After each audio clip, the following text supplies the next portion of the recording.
किसी भी रिएक्शन का ऑर्डर ऑफ रिएक्शन लिखने के लिए ये जरूरी होता है कि हमें क्या मालूम होना चाहिए, हमें ये मालूम होना चाहिए कि उस रिएक्शन में रेट डिटरमाइनिंग स्टेप कौन सा है। रेट डिटरमाइनिंग स्टेप आपको जानकारी होनी चाहिए। अगर रेट डिटरमाइनिंग स्टेप के बारे में आपको जानकारी है तो आप ऑर्डर ऑफ रिएक्शन भी फाइंड आउट कर सकते हैं। तो रिएक्शन मैकेनिज्म क्या होता है, रेट डिटरमाइनिंग स्टेप कैसे हम लोग फाइंड आउट करते हैं, किसी कॉम्प्लेक्स रिएक्शन में कितने नंबर ऑफ स्टेप्स इन्वॉल्व होते हैं, ये सारी चीजें हम लोग यहाँ पे देखेंगे। तो आइए देखते हैं।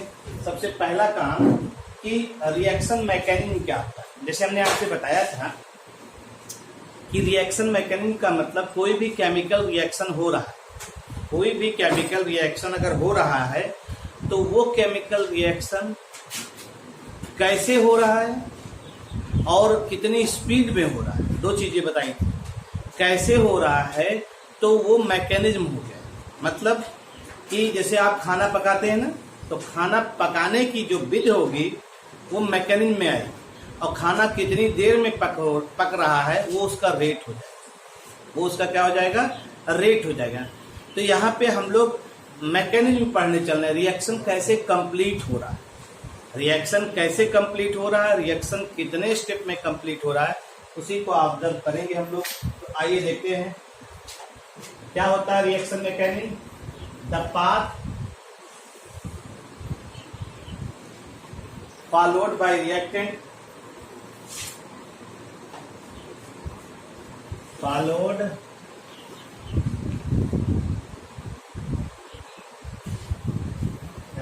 to convert a reactant into the product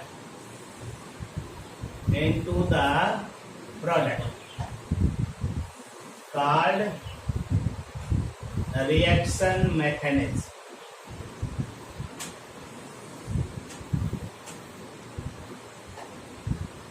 called reaction mechanism, यानी कौन सा जो है पाथ फॉलो कर रहा है जिससे कि वो किसमें कन्वर्ट हो रहा है, रिएक्टेंट इनटू द प्रोडक्ट। इसी को हम लोग क्या कहते हैं, रिएक्शन मैकेनिज्म कहते हैं।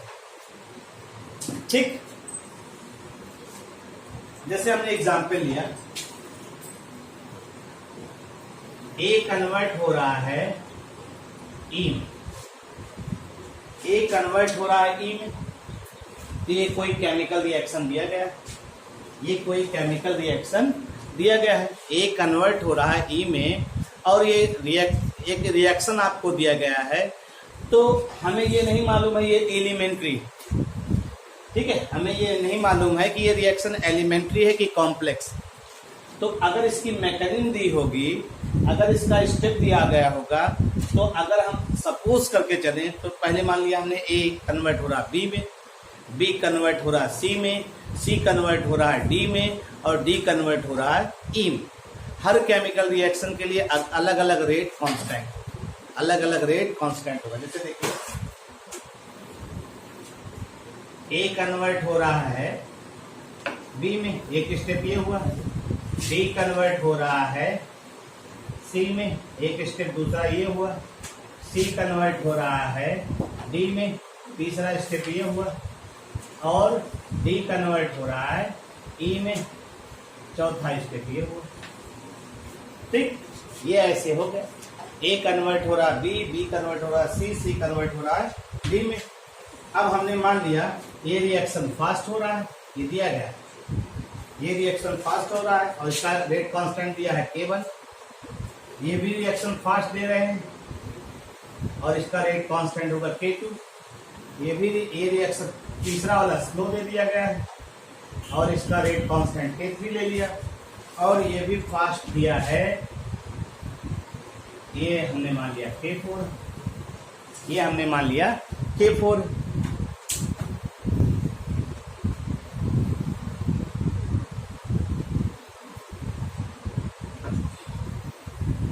हमने मान लिया K4।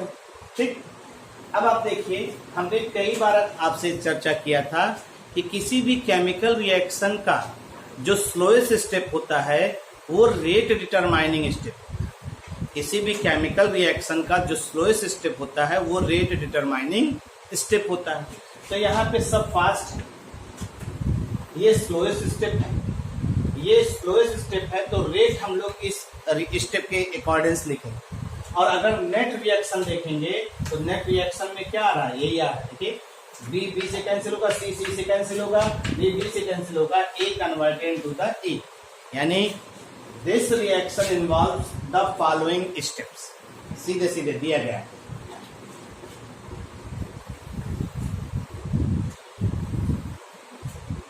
तो हम इसको क्या कह सकते हैं, दिस रिएक्शन इज, इस रिएक्शन के बारे में क्या, this reaction is a complex reaction, this reaction is a complex reaction. ये रिएक्शन कैसा होगा, कॉम्प्लेक्स रिएक्शन होगा, ठीक।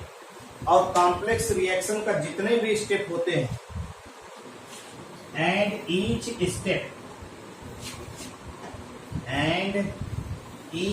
step of complex reaction is, each step of complex reaction is an elementary step.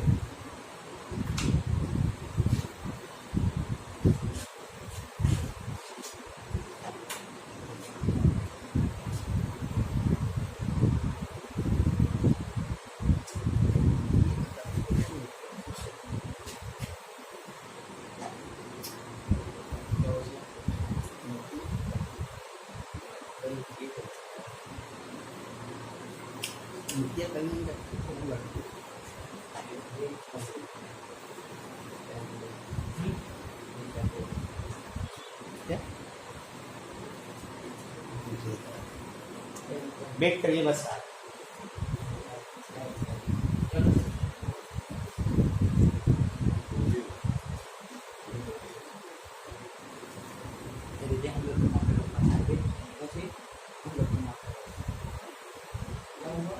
हम लोग की मार कर अभी जो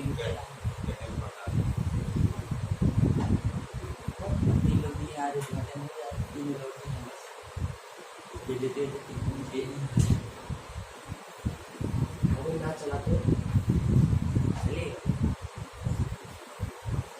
पैसा लगाने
तो कहेंगे क्या हो गया, भूकंप भूकंप आ गया।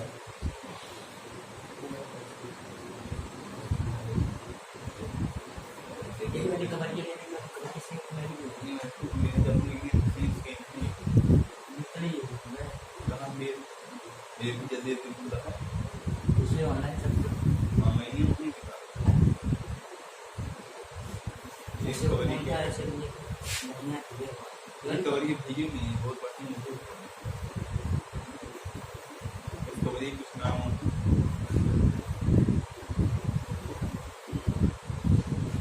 वो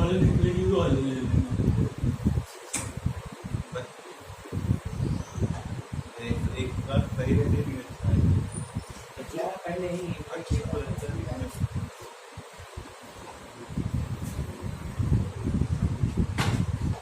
ओके भैया,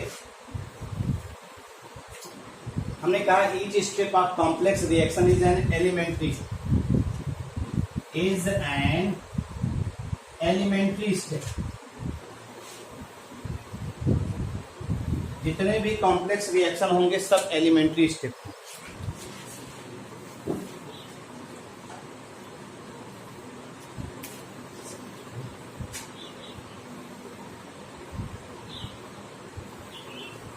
चुन्नू मुन्नू है ना, वो सारे ठीक होते हैं।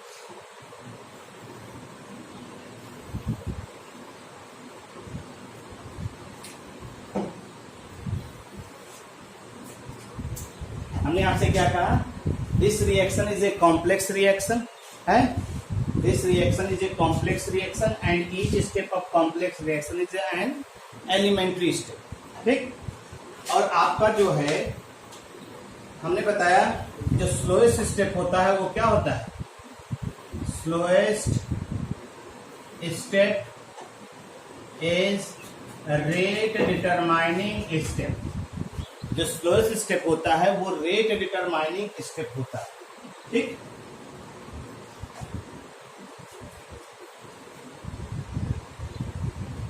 और ऐसे reaction, A reaction complete more than one step is called reaction mechanism। इसी को हम लोग क्या बोलेंगे, रिएक्शन मैकेनिज्म बोलेंगे। ठीक है, इसी को हम लोग रिएक्शन मैकेनिज्म बोलते हैं। ए reaction complete more than one step.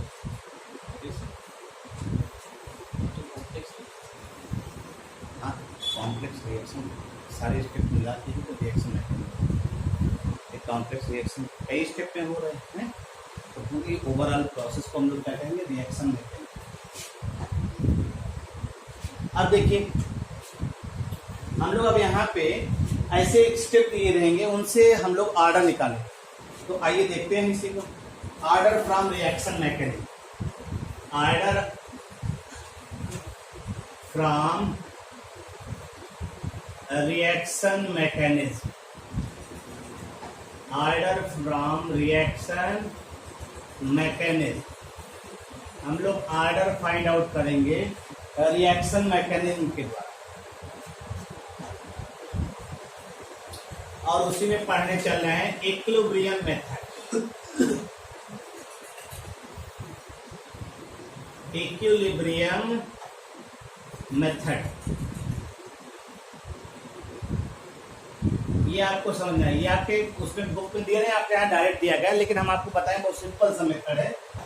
इसमें कभी कभी हम लोग देखते हैं कुछ इंटरमीडिएट भी रेट में लिख लिया जाता है। अभी हम अगर लिखेंगे तो ये इंटरमीडिएट है हमारा, ये क्या है, ये इंटरमीडिएट हमारा तो रिएक्शन A इंटू ई है ना। तो इस इंटरमीडिएट का हम लोग जो है अगर रेट लिखेंगे तो इसमें इस रिएक्शन का रेट जानते क्या आएगा, रेट बराबर K into molar concentration of C। C तो इंटरमीडिएट हुआ ना, अगर C इंटरमीडिएट हुआ तो हमें C की वैल्यू निकाल करके वहां रखना पड़ेगा, तब रेट आएगा। तो ऐसी सिचुएशन में हमें इक्विलिब्रियम मेथड की जरूरत पड़ती है। तो आइए देखते हैं कैसे क्या रिएक्शन होता है और उसको समझ करके लिखने का प्रयास करते हैं। तो हटाए भाई इसको।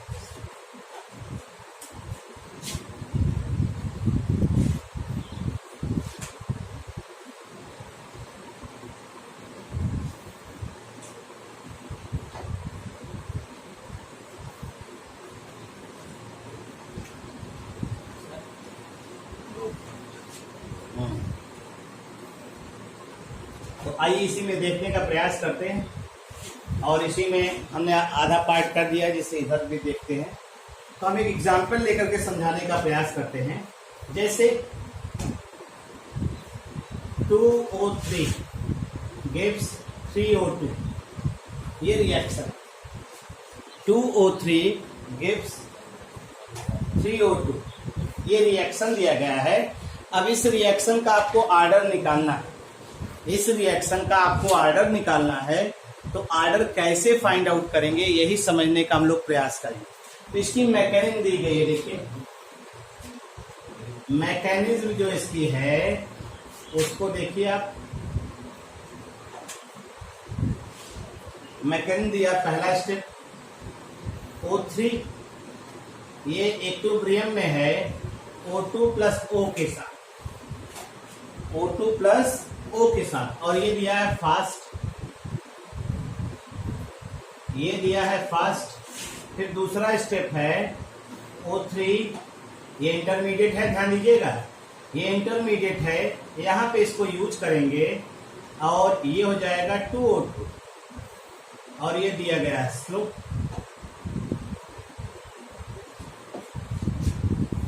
आपको अभी बताया हमने स्लो स्टेप जो होता है वो कौन सा होता है, रेट डिटरमाइनिंग स्टेप। ठीक, अब रेट डिटरमाइनिंग स्टेप है। अगर इस चीज को आप ध्यान दीजिए और इसकी सहायता से लिखिए तो हमारा रेट तो यही आएगा। रेट ला लिखेंगे तो O3 कंसंट्रेशन O, ठीक, दोनों की पावर जो स्टैच्यूमेट्रिक रहेगा कोफिशिएंट उसी को पावर में लिख देंगे। तो अगर हम लोग इसको इस्तेमाल करना चाहें तो पहले स्टेप में देखिए क्या लिखते हैं। पहला स्टेप फर्स्ट, ध्यान दीजिए वो सिंपल सा मेथड है, कुछ करना नहीं है, फिर आपको भी एक आंक देंगे करने के लिए। First identify the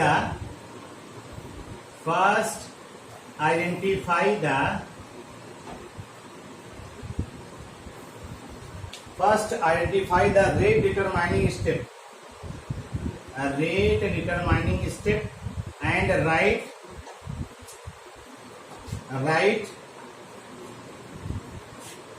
rate law for rate determining step। ठीक, तो हमने ये तो देख लिया है, जो स्लो होता है वो रेट डिटरमाइनिंग होता है। तो हम रेट ला अगर लिखेंगे इस रिएक्शन के लिए तो क्या आएगा, रेट ला बराबर के O3 की पावर कितना रहेगा 1, O भी तो है, O है। लेकिन प्रॉब्लम क्या है, हमारा जो रेट ये O है ये क्या है, इंटरमीडिएट। अब यही चीज यहाँ पे यूज होगा, इंटरमीडिएट, इसका कहीं जिक्र भी नहीं। अगर इसका जिक्र नहीं है तो इसको हटाना पड़ेगा, और हटाने के लिए हम लोग क्या करेंगे, ठीक, इसकी वैल्यू कैलकुलेट करेंगे। और वो वैल्यू कैसे आएगा तो आइए देखते हैं। दूसरा step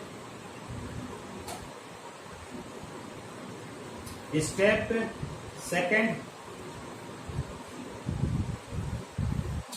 if the rate law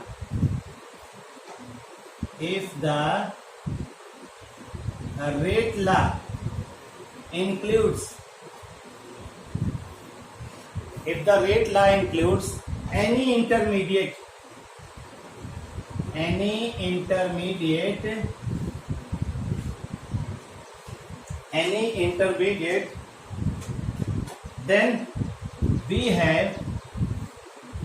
then we have to eliminate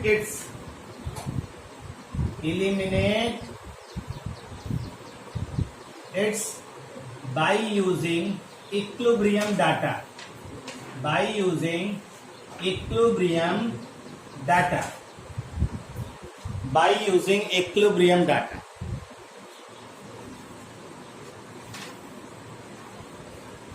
कैसे, देखिए। अब अगर आप ध्यान दीजिए, इसे इक्वेशन नंबर 1 लेकर चल रहे हैं।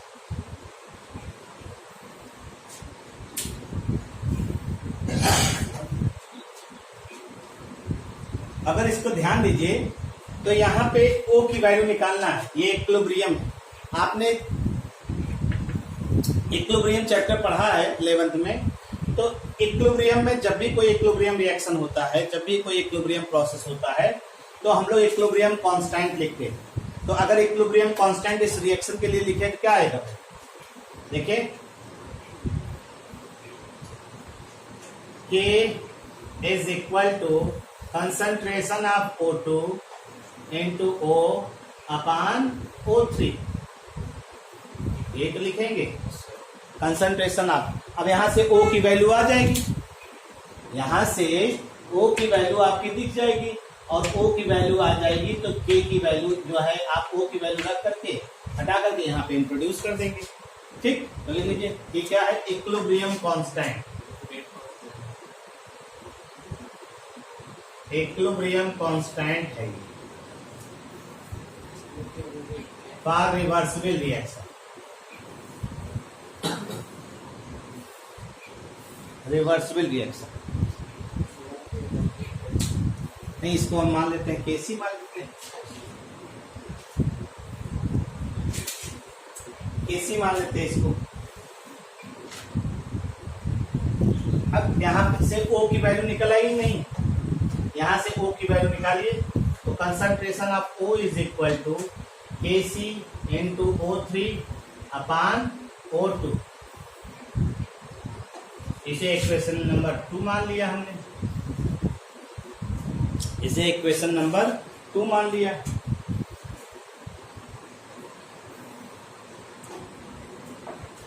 Put the value of O in equation first की वैल्यू रख दीजिए।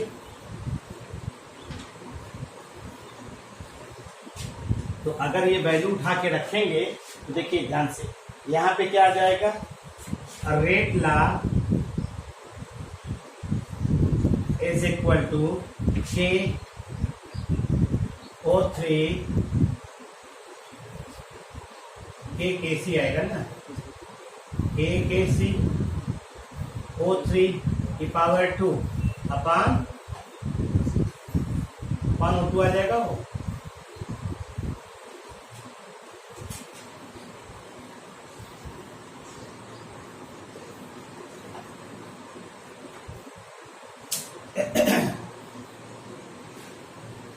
Kc को हम मान लेते हैं अनदर कांस्टेंट, Kc बराबर हमने ले लिया K1, अनदर कांस्टेंट, दोनों कांस्टेंट है, constant to constant, another constant मान लिया, अनदर कांस्टेंट लिख देंगे तो ये क्या आ जाएगा, रेट लॉ बराबर क्या बचा भाई, K1 O3 की पावर 2 ना, और क्या आएगा, O2 बचा है ना, O2 ऊपर लाइन क्या आ जाएगा, O2 की पावर कितना हो जाएगा, माइनस, ऑर्डर ऑफ रिएक्शन आप ले लीजिए, तो ऑर्डर ऑफ रिएक्शन क्या हो जाएगा, 2 माइनस 1 इज इक्वल टू 1, ये ऑर्डर ऑफ रिएक्शन। बात समझ में आया, 2 माइनस 1 इज इक्वल टू 1, यानी इस रिएक्शन का ऑर्डर ऑफ रिएक्शन कितना हुआ, 1 हो गया। तो इसमें इक्विलिब्रियम मेथड में सिर्फ यही करना है कि अगर कोई भी इंटरमीडिएट यूज हुआ है तो उस इंटरमीडिएट को आप क्या करिए, उस इंटरमीडिएट को आप हटा दीजिए इक्विलिब्रियम डाटा से, और उसके बाद आप क्या लिख सकते हैं, सीधे सीधे आप order of reaction find out कर सकते हैं। अगर विद रेस्पेक्ट टू आपसे पूछा जाए O3 तो second order, with respect to O2 पूछा जाए तो -1, कि हमने बताया ना overall order of reaction positive होता है, विद रिस्पेक्ट टू रिएक्टेंट वो नेगेटिव भी हो सकता है।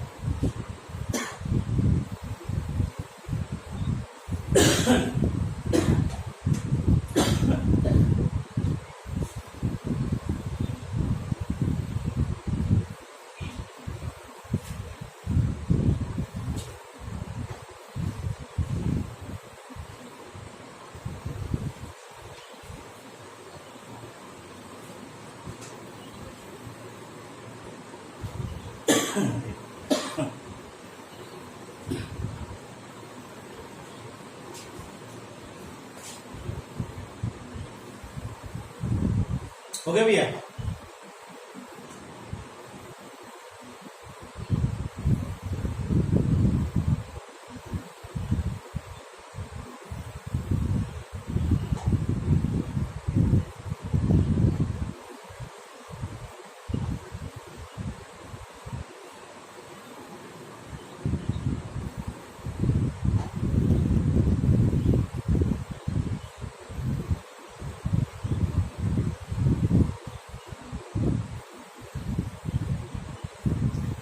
पता हम एक रिएक्शन और आपको दे रहे हैं, आप प्रयास करिए जो लगा चुके हैं।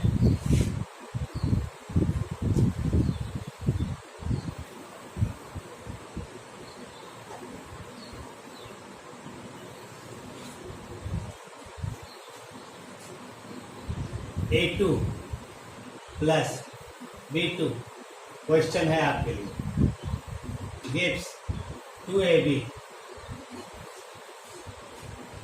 A2 plus B2 gives 2AB, ये दिया गया है। और इसकी मैकेनिज्म जो दी गई है, मैकेनिज्म दी गई है, मैकेनिज्म आर, पहला दिया है A2, ये कन्वर्ट हो रहा है A प्लस A, ये reaction fast.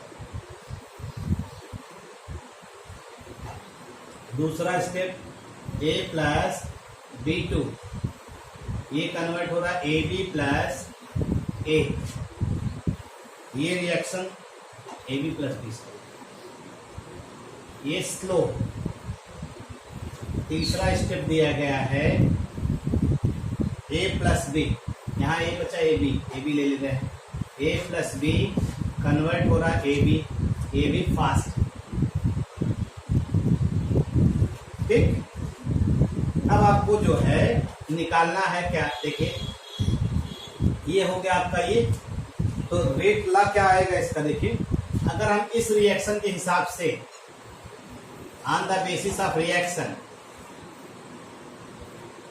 On the basis of reaction rate ला लिखे तो क्या लिखेंगे हो, रेट ला बराबर क्या लिखेंगे, कौन बता सकता है?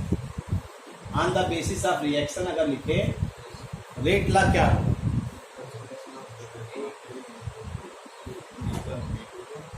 अगर हमें ये ना, ये तो दिया गया, अगर हम इसके आधार पे डायरेक्ट लिखते गेन, तुम लोग गलती नहीं जान रहे क्या है, तुम लोग मोबाइल में ज्यादा व्यस्त, मोबाइल में ज्यादा व्यस्त हो, इसलिए जो पढ़ाया जा रहा है वो दिमाग में स्ट्राइक नहीं करता, बीच बीच में कंसंट्रेशन भर कर लेते ना, ये हो जाएगा। अब एक्स और वाई की वैल्यू आपको एक्स और वाई की वैल्यू निकालना है। हमारा जो स्टेप है ये स्लोएस्ट के हिसाब से चलेगा, फिर ये आएगा ये चीज। अब आपको ये निकालना है, निकाल लीजिए जरा। स्लो स्टेप के आधार पे रेट क्या होगा, स्लो के आधार पे रेट फ्रॉम स्लो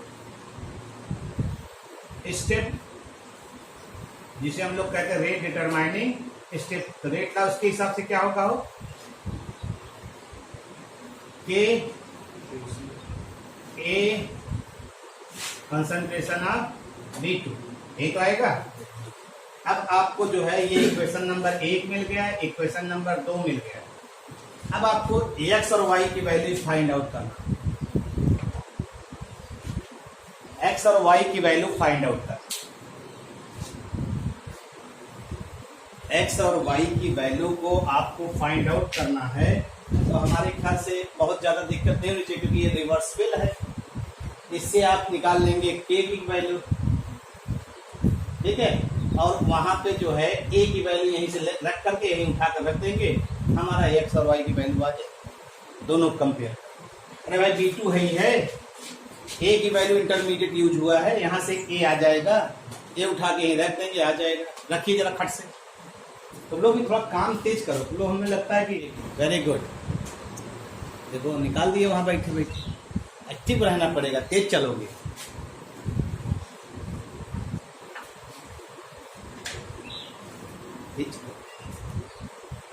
चलो अच्छा देखिए, आइए देखते हैं। आपको कुछ करना नहीं था, कंपेयर करना था बस वैल्यू को।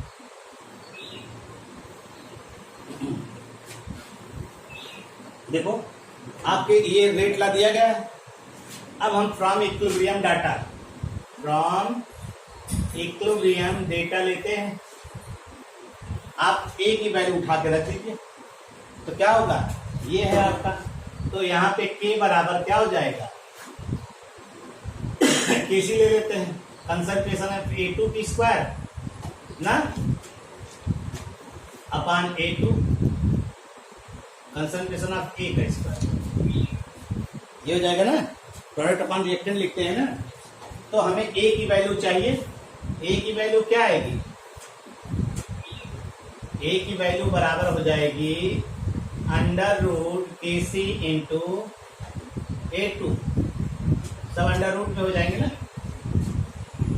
अंडर रूट में हो जाएगा नहीं। या आप इसको ऐसे भी लिख सकते हैं, KC की पावर हाफ और A2 की पावर भी हाफ। देखो हाफ आ गया, अपने आप यही दिखाई देने लगा, A बराबर आया ना। अब उठा के रख दीजिए यहीं पे, put the value of A, value of A in equation number second. तो क्या आ जाएगा, रेट बराबर आ जाएगा K, और यहाँ KC ले रहे हैं, KC की पावर 1/2। उसके बाद क्या बचा आपका, A की जगह A2 की पावर 1/2 और B2, दोनों को मिलाकर हम एक अनदर कांस्टेंट ले रहे हैं इसकी जगह पे। तो रेट बराबर आ जाएगा क्या, हमने एक अनदर कांस्टेंट K ले लिया, और जो है A2 की पावर हाफ, B2 की पावर 1 रहेगा ही। इसे इक्वेशन नंबर 3 ले लिया। अब आप देखिए इक्वेशन फर्स्ट और इक्वेशन थर्ड को देख लीजिए, कंपेयर करिए, एक्स वाई की वैल्यू आ गई नहीं, एक्स और वाई की वैल्यू सीधे सीधे, यानी from equation first and third x is equal to क्या आ जाएगा 1/2 और y इज इक्वल टू आ जाएगा 1। तो ओवरऑल ऑर्डर ऑफ रिएक्शन क्या हो जाएगा, overall order of reaction is equal to कितना हो जाएगा 1/2 plus half is equal to 1/1।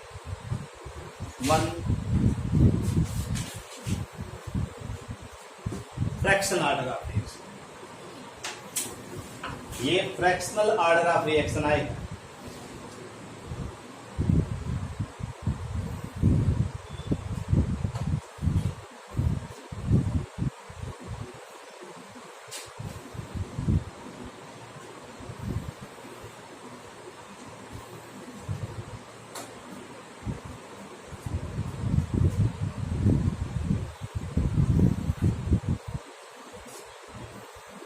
ये फ्रैक्शन ऑर्डर ऑफ रिएक्शन, बोलो आया है, बुद्धि काम कर रही है ना भैया। चलिए अनदर आपकी एक होमवर्क आपके लिए दे रहे हैं, इसको घर पे करिएगा।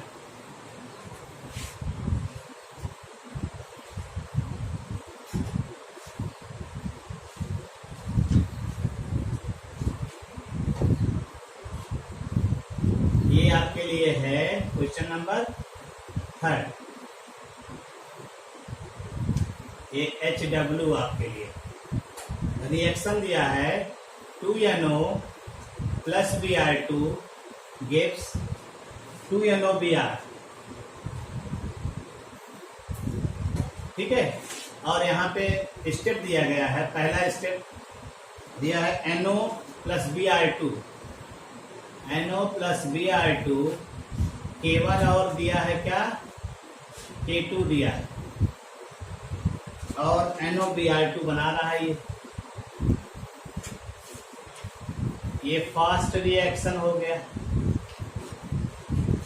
दूसरा स्टेप दिया गया है NOBr2 plus NO gives 2NOBr, ये स्लो हो गया। अब पूछा है ओवरऑल ऑर्डर ऑफ रिएक्शन, पूछा है आपसे ओवरऑल ऑर्डर ऑफ रिएक्शन।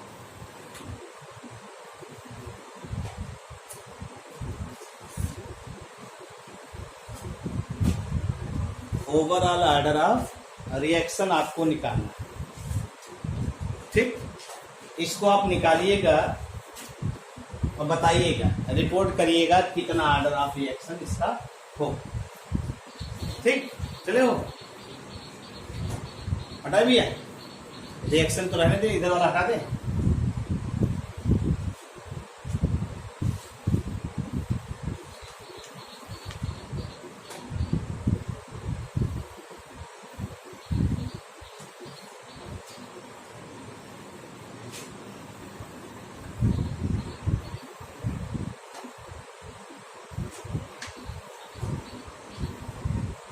हटाए, चले चलिए।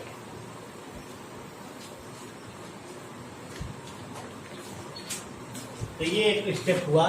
एक चीज और इसी में है, अगर आपको कभी एनर्जी डायग्राम दिया गया, एनर्जी डायग्राम दिया गया हो और उस एनर्जी डायग्राम की सहायता से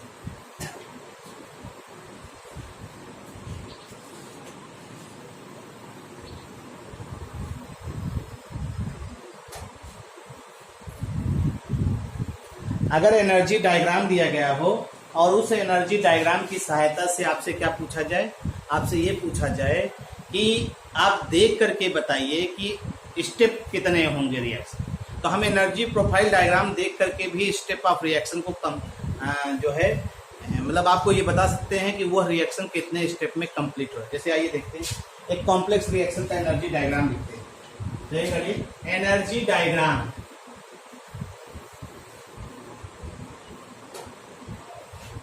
energy diagram for complex reaction,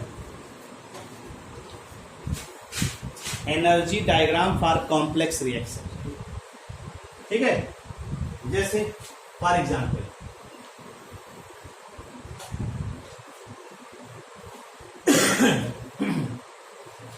A convert हो रहा है बी में, ठीक, बी कन्वर्ट हो रहा है सी में, हम एक रिएक्शन ले रहे हैं, सी कन्वर्ट हो रहा है डी में, ठीक।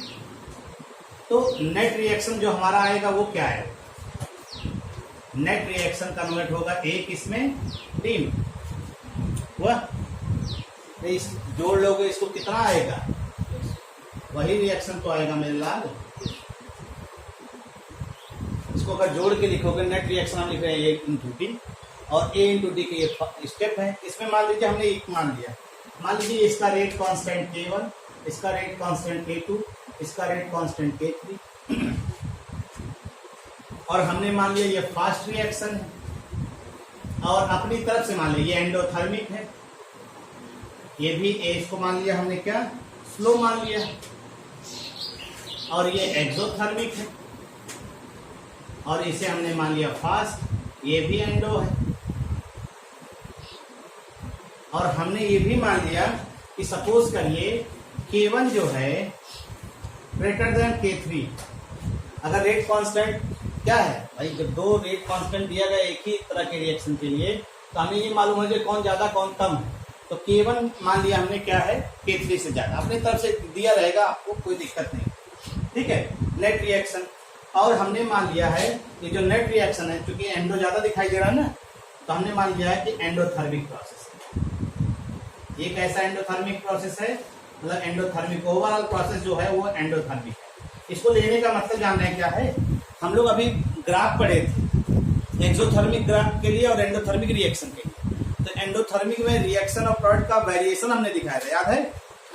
ग्राफ पढ़ा था एक्सोथर्मिक प्रोसेस के लिए और एंडोथर्मिक प्रोसेस के लिए, तो उसमें ग्राफ बनाया था ऊपर नीचे करके, तो वो उससे आपको आइडिया होगा। अगर एंडोथर्मिक है तो इसका रिएक्टेंट कहाँ होगा? रिएक्टेंट कहाँ होगा भाई? नीचे है, प्रोडक्ट कहाँ होगा? ऊपर। ये ध्यान दीजिएगा। तो हम देखिए इसका ग्राफ बना रहे हैं ऐसे, ये है, इसको हटा देते हैं इधर से।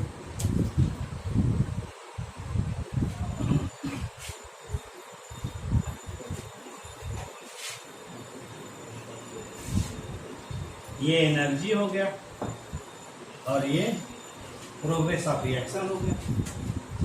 हम रिएक्टेंट क्योंकि ऊपर चल रहा है ना, बार बार ऊपर चलना, K1 का रेट आपका दिखाना है। तो ये है, हमने मान लिया एनर्जी ऑफ, यहां से रिएक्टेंट शुरू हो रहा है, ये एनर्जी ऑफ रिएक्टेंट हो गया। ठीक,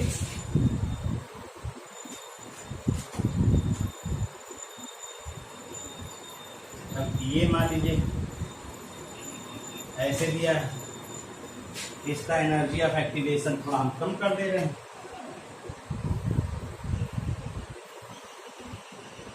ये हो गया बी का, फिर इसके energy of activation C, B से सी स्लो है ना, तो इसका मतलब इसका एनर्जी बैरियर ज्यादा बड़ा होगा, है स्लो होगा ना, ये देखो स्लो हो रहा है, तो एनर्जी बैरियर इसका क्या हो रहा है? थोड़ा ज्यादा कर दे रहे हैं। बी से सी में कन्वर्जन इसका हो गया, ये सी हो गया, मान लो यहाँ सी हो गया, फिर सी से डी,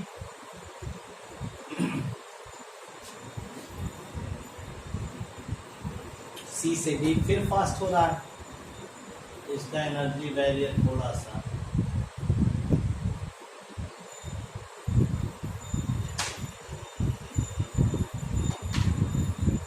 ऐसे दिखा।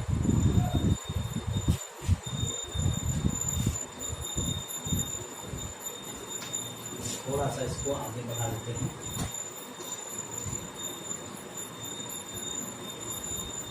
तो यहाँ पे रिएक्टेंट ए है,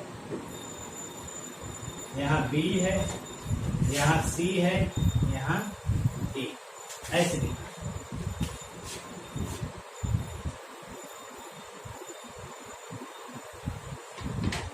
अब ये आपका क्या हो जाएगा? एनर्जी ऑफ एक्टिवेशन, ये EA1 हो गया। देखो यहाँ पे ये एक्टिवेशन एनर्जी हो गया क्या? EA2 हो गया। यहाँ पे एक्टिवेशन एनर्जी क्या हो गया? EA3 हो। तो किसी भी रिएक्शन के लिए आपको कितने एनर्जी ऑफ एक्टिवेशन दिया है? इस रिएक्शन के लिए कितने एनर्जी ऑफ एक्टिवेशन दिया गया? 3। इसका मतलब कितना स्टेप होगा? 3। तो आप इसे कॉम्प्लेक्स रिएक्शन को देखिए, और कॉम्प्लेक्स रिएक्शन को देखने के बाद आप उसमें ये बता सकते हैं कि उसमें कितने स्टेप, मतलब वो रिएक्शन कितने स्टेप में कंप्लीट हुआ है। इस एनर्जी लेवल डायग्राम से या एनर्जी प्रोफाइल डायग्राम से आप बता सकते हैं। चलिए बना लीजिए। तो है इसी का आधार पे, देखो एंडो है, एंडोथर्मिक रिएक्शन ग्राफ दिमाग में बैठाइए। फिर ये स्लो हो गया, स्लो हो गया, इसका मतलब एनर्जी ऑफ एक्टिवेशन ज्यादा होगा, तभी रिएक्शन धीरे धीरे हो रहा है, तो हमने इसका एनर्जी ऑफ एक्टिवेशन देखिए ज्यादा बना दिया। फिर ये फास्ट हो रहा है, फास्ट हो रहा है, लेकिन K1 ज्यादा तेज हो रहा, K3 धीमा हो रहा है, तो K1 का छोटा कर दिया, K3 का थोड़ा सा बड़ा कर दिया। इस तरह से इस डाटा तो हमको ये है ना, इस डाटा के आधार पे चल रहा है। तो अब ये रिएक्टेंट है और ये क्या हो गया? प्रोडक्ट। तो ये एंडोथर्मिक ग्राफ हो। रिएक्टेंट की एनर्जी डेल्टा ई बराबर क्या आएगा? ER minus EP minus ER। तो डेल्टा ई की वैल्यू क्या हो रही है? डेल्टा ई की वैल्यू किस पे आ रही है? पॉजिटिव पे आ रही है ना, ये तो ऊपर है ना, तो ये कौन सा प्रोसेस हुआ? एंडोथर्मिक। ओवरऑल प्रोसेस आप बता रहे हैं एंडोथर्मिक है, तो हम इसी रिएक्शन को इसी आधार पर दे रहे हैं। बात समझ आया?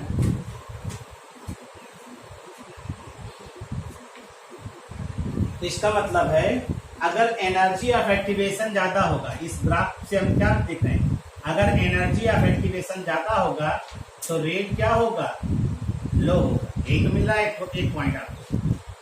तो एनर्जी ऑफ एक्टिवेशन ज्यादा तो रेट उसका क्या हो रहा है, लो, रेट लो हो रहा है। तो हम लोग इसी सहायता से बता सकते हैं नंबर ऑफ मैक्सिमा कितने मैक्सिमा बन रहे हैं, number of maxima gives the number of step, gives the number of steps, number of steps of reaction. Hence we can say that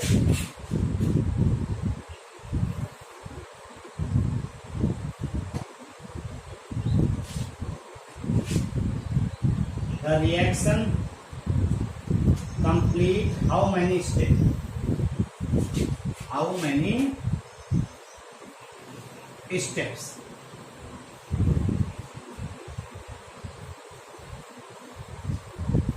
A reaction complete how many steps? ठीक है भाई।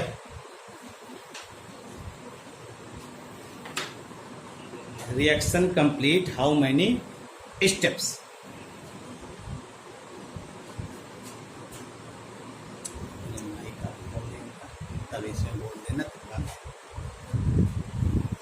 तो इन्हीं के साथ आपका जो है ये टॉपिक ख़त्म होता है। इसको आप डील करिए, इसके बाद नेक्स्ट हम लोग डील किया जाए।